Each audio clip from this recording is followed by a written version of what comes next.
Naglagay lang ako ng kaunting mantika sa kawali at pinainit ito. Niluto ko muna yung hipon. Naglagay na din ako dito ng kaunting asin. Kapag luto na, iset aside muna natin ito. Nagdagdag ako dito ng kaunting mantika. Sunod, ginisa ko na yung bawang, sibuyas. Ginisa ko na din yung atay ng manok. Sunod, nilagay ko na yung mga gulay. Inuna ko yung carrots, baguio beans,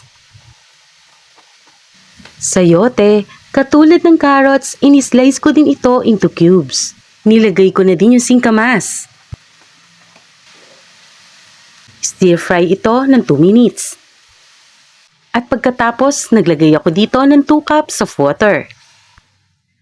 Naglagay din ako dito ng chicken cube. Nilagay ko na din yung repolyo. Takpan at pakuluan lang ito ng 5 minutes. After 5 minutes, nilagyan ko ito ng 1 can ng evaporated milk. Tinimplahan ko na din ito ng paminta at kaunting asin. Hinalo ko ito at pinakuluan ng 2 minuto. At ngayon nilagay ko na yung hipon.